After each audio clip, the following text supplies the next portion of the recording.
હવે હું તમને પૂછું કે આ કયો પત્તો છે, તમે શું કહેશો? ચોકટનો એકો. બરાબર, ચોકટનો એકો લઈને તમારા હાથમાં રાખવાનું. હવે હું તમને પૂછું તમારા હાથમાં કયો પત્તો છે, તમે શું કહેશો? ચોકટનો એકો. છેલ્લી વાર જોવા દઉં, જોઈ લો, પછી જોવા નહીં દઉં. ઈ જ છે, એ ચોકટનો એકો છે. તો આ કયો પત્તો છે? લાલનો એકો. લાલનો એકો. બરાબર, હવે હું શું કરવાનું હોય ને પહેલે તમને સ્લો મોશનમાં બતાવું. હું લાલનો એકો રાખી અને ચોકટનો એકો લઈ લઈશ. પણ આ જ વસ્તુ હું ઝડપથી કરીશ. મેં બદલ્યો છે કે નહીં, તમારે હા કે નામાં જવાબ આપવાનો છે. બરાબર, બદલ્યો છે કે નહીં? નથી બદલ્યો. તો લાલનો એકો ઉપર હશે ને ચરકટનો નીચે હશે, કે ચરકટ ઉપર હશે ને લાલ નીચે હશે? ચરકટ નીચે ને લાલ ઉપર. તમારું શું કહેવું હોય? ચોકટનો ઉપર નીચે લાલ.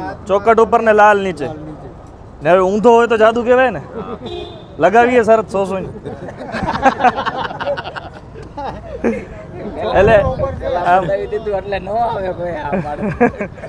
એટલે આમાં ક્યારે કોઈ કેમ તો શરત લગાવતા નહીં, કારણ કે બંને બાજુ હારવાનું થાય.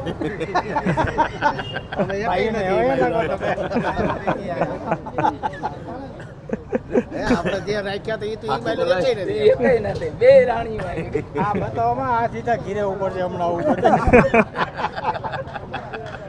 ઘરે જાય તો ના થાય ને આપણે